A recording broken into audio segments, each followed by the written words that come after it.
तो आज की कहानी है या किस्सा, खैर आज जो बात हम करने वाले हैं वो बात होने वाली है मेरे जुनून के बारे में, मेरी खुददारी के बारे में, और भी ऐसे बहुत बड़े बड़े वर्ड्स हैं, वो आपको मैं धीरे धीरे आगे समझाता हूँ, तो समात फरमाएं।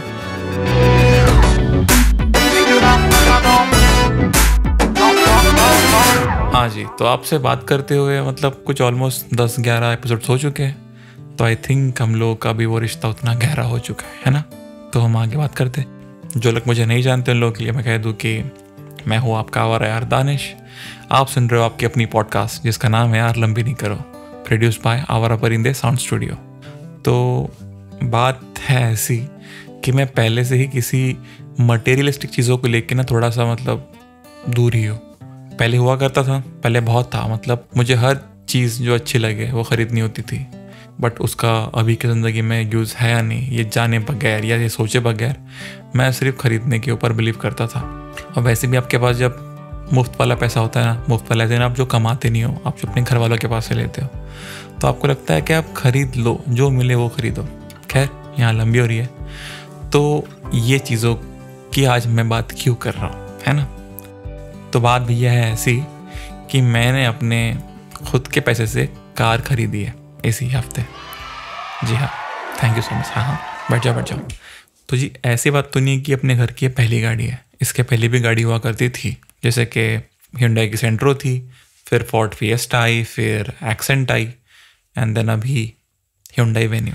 अब आप ये सोच रहे होंगे कि थी मैंने वर्ड का इस्तेमाल किया है, तो ये थी वर्ड का इस्तेमाल क्यों है बॉस। तो बात दरअसल ऐसी है कि कुछ 6 साल पहले घर में कुछ ऐसी ट्रेजेडी हुई, कुछ ऐसा हादसा हुआ कि माली तंगी और लोन शोन का पंगा हो गया था। तो फिर उसके चलते हमने वो कार बेच दी। तो जिस टाइम पे कार बेची उस टाइम पे तो बड़ा रिलीफ फील हुआ कि यार अभी अपने सर पे वो लोन का या वो किसी के उधार वाला पैसे का कोई सीन तो नहीं है, तो आप सुकून से ज़िंदगी जी सकते हो। फिर बस होना क्या था, हम पढ़ाई करने के लिए चेन्नई चले गए, उसके बाद काम के लिए मुंबई, फिर पुणे, फिर औरंगाबाद, मतलब घूमते रहे।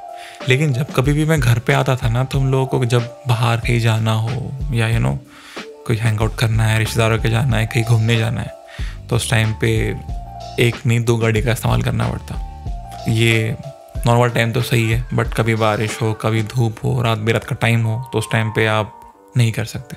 और कुछ चीज़ थी जो मेरे दिल को लग गई, वो ये कि मैंने अपने शहर में अपने मम्मी के साथ में कभी भी ऑटो में ट्रैवल नहीं किया, और जब कभी कुछ ऐसा होता, मतलब बारिश धूप या जो भी है, तो उस टाइम पे मम्मी को ऑटो में भेजना ये मुझको गवारा नहीं था। अब पता नहीं क्यों ये अब यहाँ पे हमारी शेख ही आ गई बाहर, तो हमने कहा कि यार नहीं, इसको ये नहीं कर सकते, कुछ अलग करना है इसके लिए।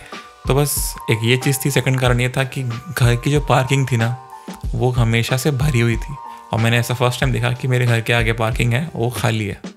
तो वो भी था कि यार ये जगह को खाली रखना नहीं, यहाँ पे कुछ ना कुछ तो भरना है ही। और थर्ड मोस्ट इम्पॉर्टेंटली, अगर आपके पास गाड़ी नहीं है तो आप किसी और पे, अपने रिलेटिव्स के ऊपर बहुत ज़्यादा डिपेंडेंट हो जाते हो। तो वो जैसा बोलेंगे आपको वैसे करना पड़ेगा, उनके टाइम के साथ आपको मैच करना पड़ेगा, और तो और उनकी थोड़ी सुननी भी पड़ेंगी, मतलब जो भी है सुन लो आप। तो ये मुझे गवारा नहीं था। तो यहीं पे आ गई ना खुददारी, और ये खुददारी जुनून में कब तब्दील हुई मुझे खुद ही समझ में नहीं आया। मतलब वो फिर ऐसा हो गया था ना कि मैं जब भी मुझे ऐसा वक्त मिले, जब भी मुझे ऐसा मौका मिले, तो मैं ताक में रहता कि मैं गाड़ी खरीद लूँ, मतलब कोई भी। मैं यहाँ तक क्या गया था कि यार सेकंड हैंड गाड़ी खरीद लेता हूँ, कोई नहीं, एटलीस्ट घर पे गाड़ी खड़ी तो रहेंगी। तो वही आप ये सोच रहे होंगे कि आपको भैया 6 साल लग गए एक गाड़ी खरीदने के लिए, मतलब आपने क्या कैश में खरीदी गाड़ी है? तो नहीं, वो बात नहीं है। बात है ऐसी कि मैं जब काम कर रहा था और मैं जो भी कमा रहा था, वो सारा पैसा मैं लगा रहा था मेरे गैजेट्स के ऊपर, मेरे इक्विपमेंट्स के ऊपर। तो उसमें साउंड कार्ड हो गया, मैक हो गया, माइक्स हो गए, कैमरा हो गया, लाइट्स हो गया। अब ये सारी चीज़ों के ऊपर लगाना तो बनता है ना बॉस, क्यों? मतलब आपसे बात हो रही है तो इसी माइक के ज़रिए है, समझे बात को। लेकिन पोस्ट कोविड मुझे ये रियलाइज़ हुआ कि मेरे जो इक्विपमेंट्स हैं ना, उसकी लिस्ट बहुत लंबी है, और वो कभी ख़त्म होने वाली है ही नहीं। क्योंकि अगर आज मैं कोई एक iMac लेता हूँ जो कि i7 प्रोसेसर का है, तो हो सकता है कि कल वो M1 चिप का कोई नया प्रोसेसर वाला एक मैक आ जाए, एंड देन अगेन मैं आउटडेटेड। तो ये जो रेस है ना, ये कभी ख़त्म होने वाली है नहीं। तो इसके लिए आपको खुद ही सोचना है कि आपको कहाँ स्टॉप लगाना है और कहाँ आपको पैसे किस वक्त किस टाइम पे इन्वेस्ट करना है। सो ऑब्वियसली ये जितने भी मेरे गैजेट्स है, गियर्स है, इक्विपमेंट्स है, ये सारा मेरा इन्वेस्टमेंट है। लेकिन ज़िंदगी जीना भी तो कोई चीज़ होती है मेरे भाई, समझे? तो बस नीयत की, घर में बात की और बस हो गया, कर लिया बिस्मिल्लाह और हमने ले ली वेन्यू। अभी अब सवाल तो ये उठता है कि आपने वेन्यू लिए क्यों भैया? मतलब आपके पास में नेक्सॉन का ऑप्शन था, आपके पास में किया सोनेट का ऑप्शन था, तो वेन्यू क्यों? तो सवाल है और सवाल अच्छा भी है। तो बात ऐसी है कि एक दिन मैं जब रास्ते में जा रहा था तो बड़े गज़ब का मौसम था, मतलब तेज़ हवाएं चल रही थी, हल्की हल्की सी बारिश शुरू थी और मंज़र तो कोई अलग ही। और मैं जब आगे जा रहा था तो चलते चलते मेरे हाथ से चाबी गिर गई। तो जब चाबी उठा के आगे देखा तो वो आगे से चलते आ रही थी। मैंने उसके आंखों में आंखें डाल के देखा, उसने भी मुझे पलट के आंखें टिमटिमाई और वो आगे निकल गई।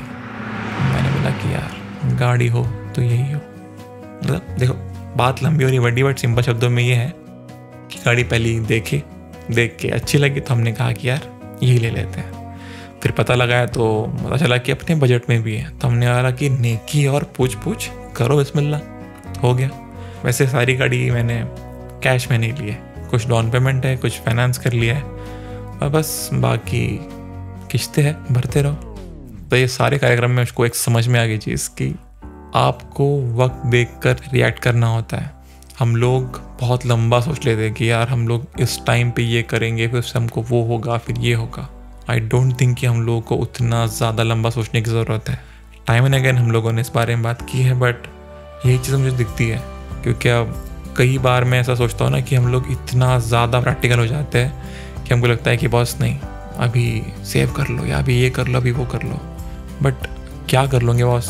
जब तक आप हयात में हो तब तक आप कर सकते हो, जब नहीं हो तो टाइट है फेस। तो बस मुबारकबाद दे दो आप, यहाँ नहीं तो इंस्टा पे से फॉलो कर सकते हो Danish_Sheikh_official। तो बस आप आराम करें, मास्क पहने और क्या है, बस और कुछ नहीं करो भैया, बाकी हम नहीं करना है, अभी EMI भरनी है गाड़ी की। चलो शुक्रान।